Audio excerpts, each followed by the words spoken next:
আমি সমাজ baking and cooking থেকে বলছি। আজ আপনাদের সাথে শেয়ার করছি ডিমের ধোকার রেসিপি। আমি কি কি মশলা ব্যবহার করলাম চলুন তাহলে একবার ভিডিওটা দেখে নিন। ডিম 5টাকে ভেঙে নিলাম, নুন দিয়ে দিলাম, এখানে একটা পেঁয়াজ কুচিটা দিয়ে দিলাম, 1 চামচ আদা কুচি দিয়ে দিলাম, ডিমটাকে ফেটিয়ে নিচ্ছি, গোলমরিচের গুঁড়ো দিলাম, সামান্য পরিমাণে একটু হলুদ দিলাম, আর 2টো কাঁচা লঙ্কা কুচিয়ে নিয়েছি সেটা দিয়ে দিলাম, ফেটিয়ে নিচ্ছি। কেক টিন নিলাম, হোয়াইট অয়েল দিয়ে ব্রাশ করে নিচ্ছি, মিক্সচারটা ঢেলে দিলাম, অ্যালুমিনিয়াম ফয়েল দিয়ে মুড়ে নিচ্ছি। জল গরম হয়ে এসছে, স্ট্যান্ড দিয়ে দিচ্ছি, বসিয়ে দিচ্ছি, দিয়ে ঢাকা দিয়ে দিচ্ছি, স্টিম করে নেব। আমি অ্যালুমিনিয়াম ফয়েল দিয়ে বাটিটাকে মুড়লাম, আপনারা চাইলে যে কোনো টিফিন বক্সে বসাতে পারেন, ভেতরে যেন জল না ঢোকে। মিনিট 15-20 মতো স্টিম হল। এবার গ্যাসের ফ্লেমটাকে বন্ধ করে দিচ্ছি, দিয়ে ঢাকাটা খুলে একবার চেক করে নিচ্ছি, একদম পারফেক্টলি হয়ে গেছে। ঠান্ডা হওয়ার পরে এটা চারপাশটা একটুখানি ছাড়িয়ে নিচ্ছি। এবার এর উপরে একটা প্লেট দিয়ে দিলাম, দিয়ে উল্টে দিচ্ছি, পিস করে কেটে নিচ্ছি। সরষের তেল দিচ্ছি, তেলটা গরম হওয়ার পরে গ্যাসের ফ্লেমটাকে কম করে দিলাম, দিয়ে ধোকাগুলো ছেড়ে দিচ্ছি, অ্যাড করছি।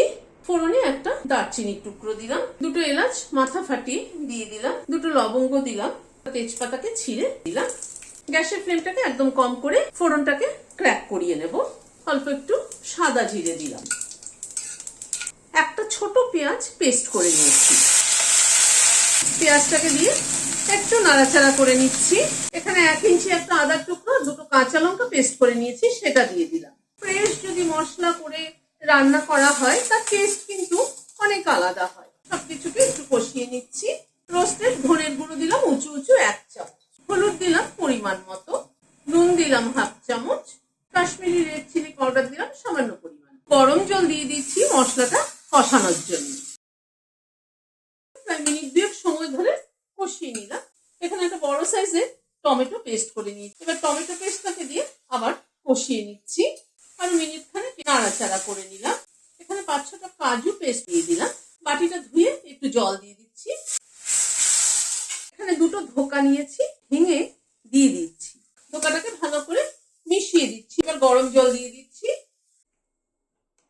ধোকাগুলোকে ছেড়ে দিচ্ছি। ধোকাগুলো একটুখানি ঝোলের মধ্যে ফুটে উঠুক, মিনিট 2 মতো ধোকাগুলো ফুটলো ঝোলের সাথে। অল্প একটু চিনি দিয়ে দিচ্ছি, 2টো কাঁচা লঙ্কা মাথাটা ছিঁড়ে দিয়ে দিলাম। গ্যাসের ফ্লেমটাকে বন্ধ করে দিয়ে ঢেকে দিচ্ছি। ঝোলে যে ধোকাটা ভেঙে দিয়েছি সেটা মুখের মধ্যে পড়ছে, সেটাতে ঝোলের টেস্টটা কিন্তু অনেক বেড়ে গেছে।